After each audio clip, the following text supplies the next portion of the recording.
Presentation is going to be called Making a Lumber List for a 12 by 18 tiny house. Well, we're just waiting for Peter to build a house and then we'll get going on the list, right?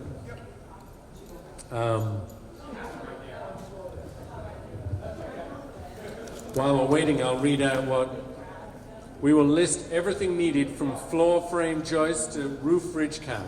In the process, we will learn the names and functions of every part of a house, large or small. All options, such as rough-cut local sawmill versus kiln-dried lumber, will be discussed.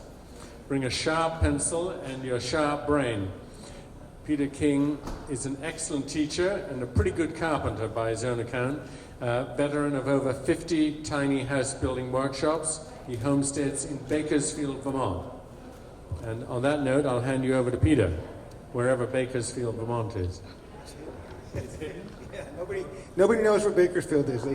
They right away say, you mean California? No, not California. Bakersfield is actually below Jay Peak and above Smuggler's Notch. If you have trouble hearing me, just go like this and I'll get it. I'll understand that I'm not being loud enough. Just keep the microphone. Yep. So about a dozen years ago, I said to a friend, I don't really like doing carpentry, but I like to teach it. That friend told another friend who happened to be a publisher of 7 Days, and I ended up in their housing issue. And a movie was made of me that got onto YouTube. I didn't even know what YouTube was, but the thing went crazy. And in the talk I gave, I said I'd like to do a tiny house a month. And so that's what's been happening for years. And I have evolved a model I'm going to explain, and then after that we'll get into making a lumber list. As if you were my customer, and we were getting ready to go to the lumber yard and price up a building. So the system I created is I would go to a person who wanted a tiny house, Mr. Smith. Mr. Smith wants a tiny house, but he doesn't know how to build it. He either knows nothing or has limited skills, so he contacts me. And my deal is I will frame and sheathe your tiny house and get all the rafters up in 2 days for free if you let me do my workshop on your property. So I need at least 4 students at $250 each. It's all day Saturday, all day Sunday. And Sunday morning, there's a giant pile of lumber at our site. And by Sunday night, Saturday morning, there's a giant pile of lumber. And by Sunday night, the lumber's all gone. It's up in the building. So the crew, 4 to 6, maybe 8 people, build with me. Most of them don't know anything. And we just have a blast. It's so much fun. It builds community. People learn. And there's very little lecturing. Most of the time is spent swinging a hammer. Unless you get in trouble. If you get in trouble, you get sent to your lawn chair, for half an hour or something. But other than that, it's really been fun. Business has dropped off because I refuse to do Facebook, Snapchat, and all that stuff. So I'm doing less and less houses, but I'm interested in other things. Maybe I can talk about that. So anyways, the 12 by 16, I call it the Goldilocks House. It's just about right. I've done 12 by 12, 16 by 20, 16 by 24s. 16 by 12 gives you a lot of options. Think of it this way, 2 sheets of plywood, 3 times. One way to think of a 16 by 12 is summer camp. You could have 12 campers in there. You have a bunk bed there, a bunk bed there, a bunk bed there, and a bunk bed there, and then 4 beds upstairs. You could have 12 people in your summer camp, 12 by 16. Or it could be somebody's house.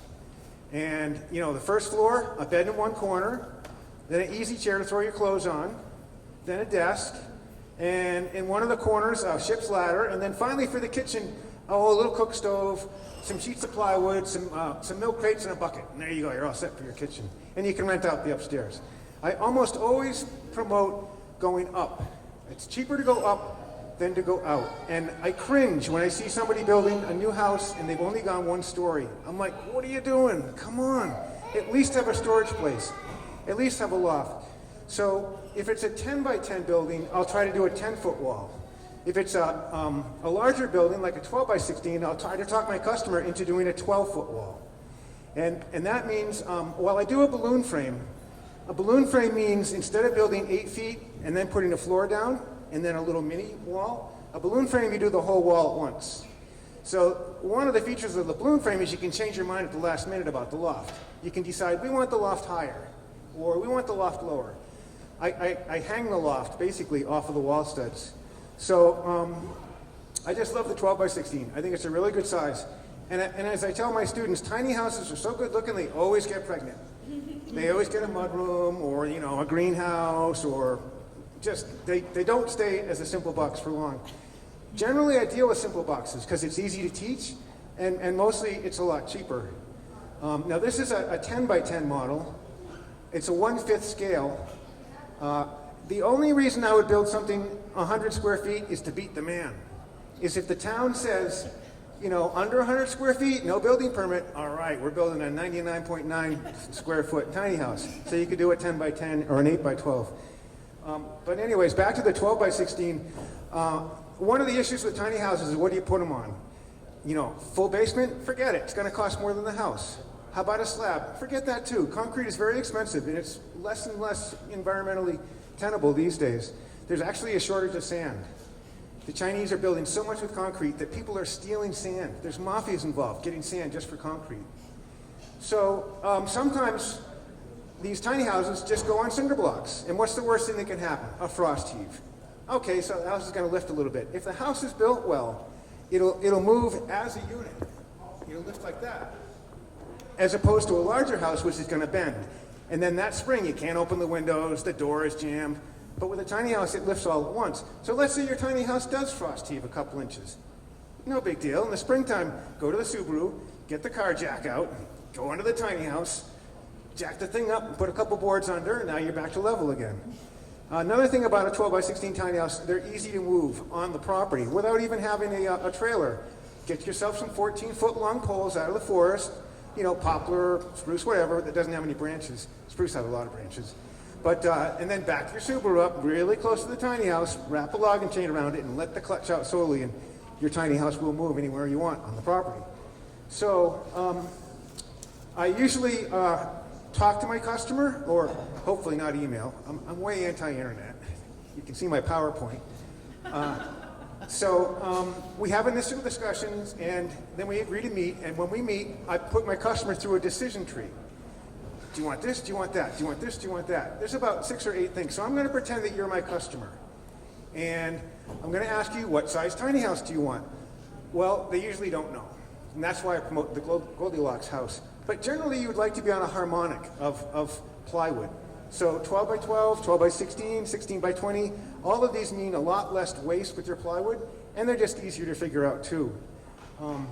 So the first question, what size tiny house? We'll pick something, okay, 12 by 16, and then I promote the loft. Come on, we got to have a loft. So if we have 12-foot lumber, we could cut it down so the wall is 12 feet, or we could not touch that stud, and your bottom plates and other stuff will make the wall actually 12 foot 4.5. The next question on the decision list is what kind of roof. Now, roofs are just like stairs. They have rise over run. So I'll show you. I'm going to lose the mic for a second, but here's a 12-12, here's an 8-12, here's a 6-12, here's a no 12. So that's how roofing and stairs goes. So the beauty of a 12-12 house is it's all right angles. It's much easier to build, and there's your right angle. It's much easier to build, and it's easy to teach. And why would you want a lower than a 12-12 roof? You're going to hit your head. So if you go above a 12-12, now you're talking about a church steeple. Like an 18-12 would be heading towards steeple land. So the next question after size, after how tall are we going to make the wall, what about the roof? A next major issue is what are you going to do for your siding?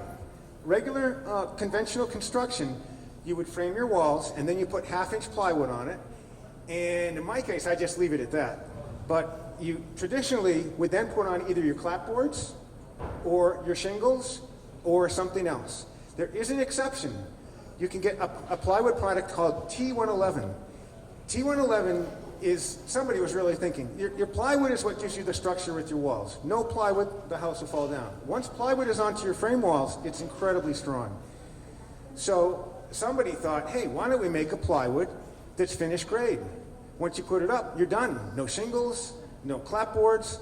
And so T111 is expensive. It's $49 a sheet, as opposed to 20-something for 1/2-inch plywood. But your 1/2-inch plywood, you're going to have to pay for shingles and clapboards and all that. The only problem with T111 is every doghouse and lawnmower shack from here to San Diego is made out of this stuff.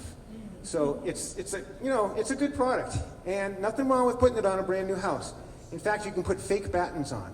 T111 has these lines to make it look like old-fashioned board and batten. So if you want to fool your neighbors who think that you use T111, just put one by strapping over every one of the cracks, and then they won't be able to tell that you had T111 under there. The next question would be about windows. And I always promote, because a tiny house is so small, this model shows it, I promote as large as possible as a piece of glass in the front, and aim your tiny house to the south. I mean, basically, the house is so small that if you've got glass in the front, aim south, you've got a greenhouse. Well, not a greenhouse, you've got a solar house to some degree. And I like to have a door in the back. Might be a little excessive, but I like a door in the front and the back. Now, the other thing with windows is, you don't want a lot of windows in your tiny house because wall space is at a premium. So you might think like lots and lots of windows. If you want to have the great outdoors, just go outside. It's only like 3 or 4 steps. So I would recommend maybe all of your windows on one side and then a wall on the other. But anyways, moving down the line from size, wall size, roof pitch, windows, siding. We touch on insulation, and there's kind of a hierarchy. I'm not really the guy to talk to about insulation. I haven't stayed in touch with new stuff. But basically, you've got fiberglass at the bottom end, which is okay. It's hard to work with. It's the lowest of the R values. The problem is if it gets wet, it's ruined. Although I did have a friend, all his insulation got soaked. So he put it out in the front lawn on a sunny day and dried it out, and then he put it back in the house. After fiberglass, we deal with rock wool. Rock wool is great. Has anybody used rock wool or ever heard of rock wool? Okay, it's spun basalt. Just like fiberglass is a mineral, basalt ground up becomes rock wool. And what makes rock wool better than fiberglass, it's a lot denser, it's easy to work with, you don't really need gloves or a mask. And if it gets wet, it's okay. It can handle some moisture. It has slight soundproofing abilities, and it even has anti-radiation qualities. So rock wool is great. It's available in most lumber yards. It gives you a slightly higher R value. Fiberglass in a 6-inch wall is R19. I believe rock wool is 23, but don't hold me to that. After fiberglass and rock wool, next would be your blown-in cellulose.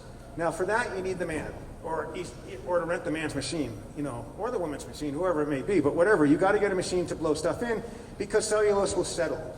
And so when cellulose is used, you've got to pack it with the machine to fill up those cavities. Otherwise, you'll have a cold spot at the top.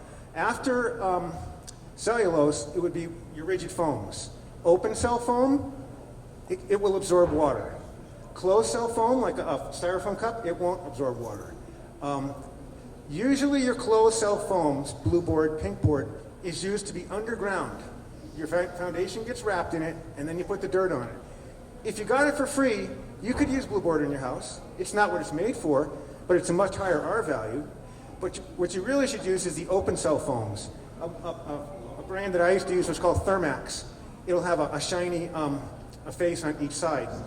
The one warning about using rigid foam is either put it in really loose and then foam after, or put it in really tight, because if you leave a little bit of a gap, you set up a thermal gradient.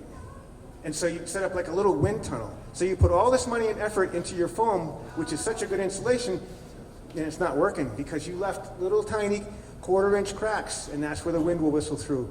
Finally, there's the foam stuff.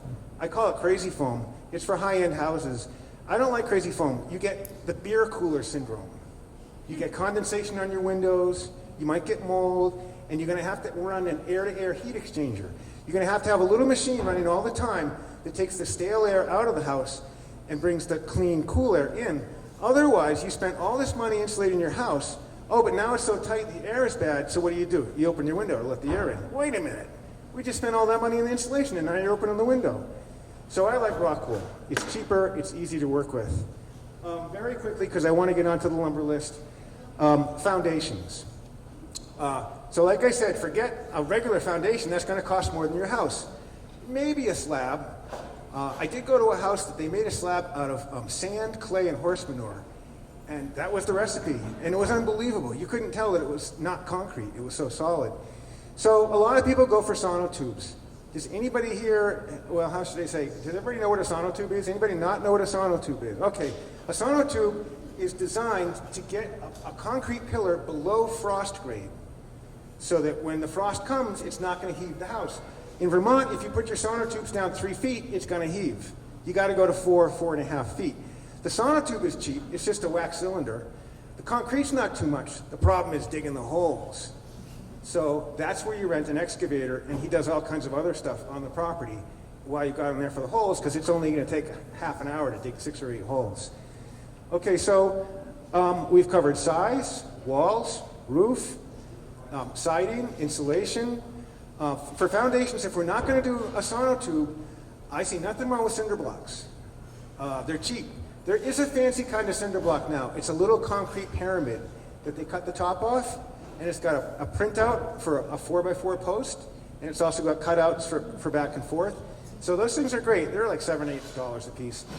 The only reason you wouldn't want to put your tiny house on cinder blocks or these little pyramids is because of frost heaves or high winds. So if you're on top of a hill, and there's no protection, I wouldn't be really comfortable sleeping there, 18-foot high building that's not held to the ground. But apparently people who have trailers, they've got this kind of screw thing you can put in the ground to attach to the house so it's not going to head off in the hurricane or whatever. Okay, so 10 minutes to go. I'm going to fly through the lumber list. So a couple days ago, I went to RK Miles, a local lumber yard, and I ordered up all the lumber, all the plywood, tar paper for the roof, metal roof, drip edge, ridge cap, and this is what I got. Now, I'm not going to tell you how much it is, because if I do, you might end up leaving early. So, well, all right, I'll tell you. It's around $4,200 for all the plywood and all the lumber and tin, and that would get us to the first stage of a building project. That's not a weather-tight shell. A weather-tight shell is when you've got your building's all up and you've got all your doors and windows in, and so now you might not have your siding on, but you've got a weather-tight shell.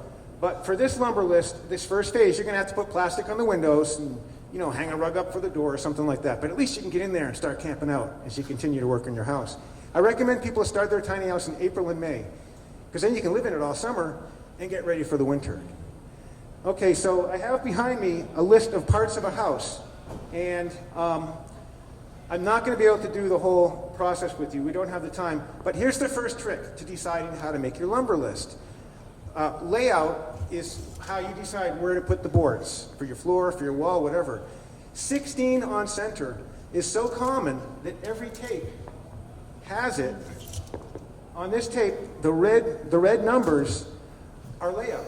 So there's a red number at 16, 32, 48, and so that's how I make my lumber list.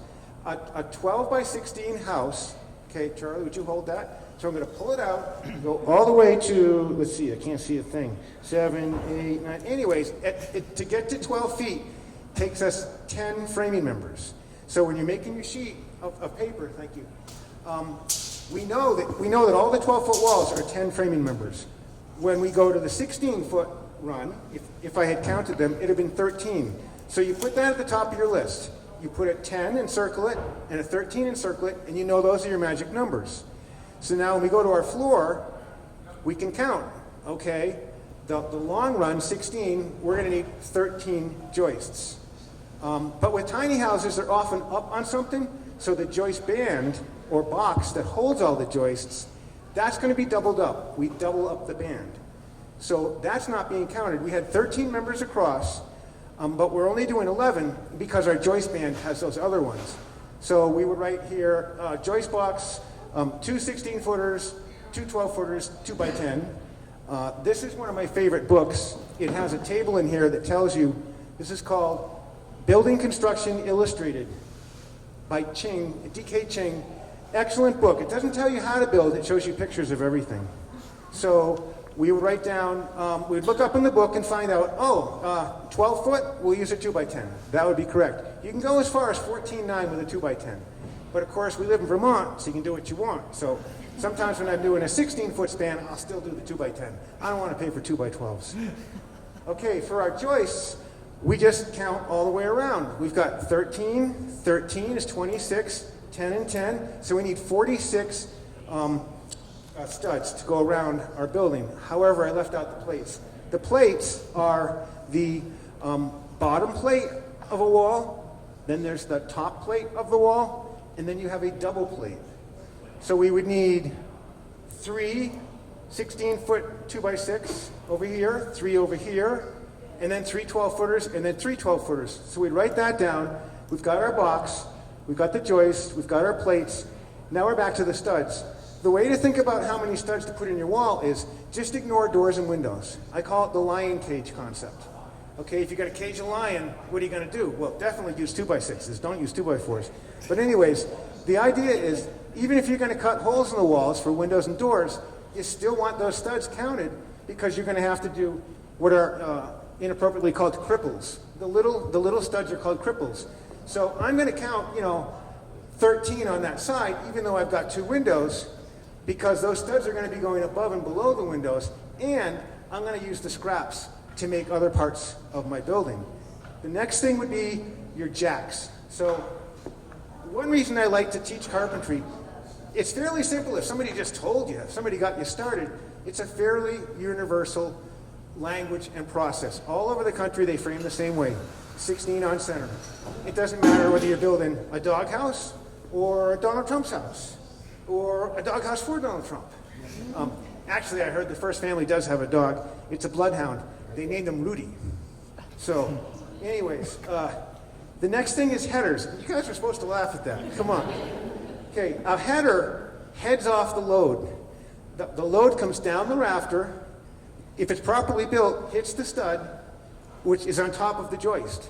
So it's like a rib cage. It goes all the way around. So if you punch a hole in that wall for a window, you have to head off the forces. That's what a header is. So most headers, a 2x8 is fine. 2 2x8s, and then you cap it. Exterior wall headers stay hollow because you want to insulate them. Interior wall headers are solid. So, okay, for each window, we're going to call for 1 2x8, 8-footer, because if we cut it in half, those 2 pieces will give us our header. If it's a full unit, like an 8-foot window or door, we would call for 2 2x8s. So now we've got our headers. Jacks, I'm trying to go fast. I'm trying to not talk fast. Like 4 minutes. I got 4 minutes. Wow. Okay, so we need, yeah, all right. We need braces to hold our building up while we're building it. That's going to be 6 16-foot 2x4s. A ship's ladder is really appropriate for tiny houses because it's like a ladder, but you use 2x6 treads. So you can walk up and down without holding, maybe. And then we have our loft joists. Same as the floor joist, 2x10s. We want 15 of those because not only are we spanning the whole floor, but we're doing a hole for the ladder or the stairs. And so there, the book says you're supposed to double it up. Two framing members where your stairs go through. Our ridge pole, we're going to do the whole roof in like 1.5 minutes. We need a ridge pole, 20 feet long. It's going to be a 2x10. That gives us an extra 2 feet on each end to make our rake. Our rafters are the same as the floor joists and the wall studs. Once again, 13 per side. So we need 26 2x10s. Well, how do you tell how long? Okay, so a squared plus b squared, we know it's a 12-foot wall. We're going over 6 feet and up 6 feet. 6 squared is 32, 6 squared is 32. Adam, it's 72. The square root of 72 is about 8.5. So if our rafter is 8.5, and we buy a 10-footer, we're going to have a very short overhang. So we'll get 12-footers for our rafters. So I think we need 26 of those. And then the outer rafters are called fly rafters, or the barge rafter. It hangs out over the building to give you your overhang. You have eaves along the long way. The way to remember eaves is, Eve has a dirty mind. Her mind is in the gutter. Okay, so eaves along the gutter, and then the rake is shaped like a rake. So one way to determine your drip line is whatever your roof edge, your eaves, whatever that drip line is off of the house, then you measure that for your rake. The rake is how far out the roof goes. So you could have a big rake or a little rake. You could have big eaves or little eaves. And finally, lookouts are how you apply how you attach your fly rafters. And your subfascia is what ties together. This is the rafter set up on the ridge pole. And so the part that hangs out over there what connects all the rafter tails is your subfascia. The way to remember it is the fascia faces you, and your soffit is underneath. Finally, we need some metal on the roof.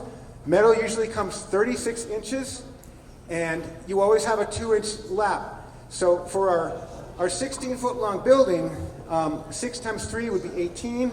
That would give us an extra 2 feet, so we could have a 1-foot overhang on each side. And don't forget, you need something called drip edge all along the edge. So in this building, we need 88 feet of drip edge. And then finally, our ridge cap, those come 10 foot at a piece. So we're going to call for 2 pieces of ridge cap. And we need tar paper on there. I like Top Guard. There's also Triflex. This is nothing like tar paper. This stuff is so strong. So you could put Top Guard or Triflex, whatever it is, on your roof, and it could stay there for a year, even if it's strapped. It's really solid, good stuff. So all of these materials, plywood, 1/2 inch under the floor, 3/4 on the floor, 1/2 inch on your walls, 5/8 on your roof. I'd be happy to talk to anybody after my presentation. But once again, everything I just described is here, $4,200. Windows, you could spend nothing, or you could spend a fortune. You can get old windows for free. Same thing with doors. And I guess I'm probably over my minute. Yeah. Thank you very much. Hey, Peter, for someone with the shortest resume I've ever seen in my life, you gave a great speech. And I'm assuming people can come and actually photograph that lumber list. Sure. And photograph anything else they want. Absolutely. But that was super interesting. I built a little tiny house like that. I had 2 additions that were useful. One was a little wood stove and one was a little porch, which is something you can add simply. We can take one question. Anybody got a quick question? Okay, at the back. What's your opinion on the zip systems? Okay, the zip system is an attempt to avoid the zip. Okay, usually a house is wrapped in Tyvek to keep the air infiltration out, and the zip system is they've sprayed the plywood and then they tape it. So they're selling you tape and the sprayed plywood so you don't have to buy Tyvek. I don't like it. It's cheesy. It's soft material. It's not strong. Other than that, it's okay. I haven't priced it compared to 1/2 inch. But yeah, so many things are happening. It's just like medicine. It's just like, other fields. All this new fancy stuff drives the price up. So, I don't know. Thanks.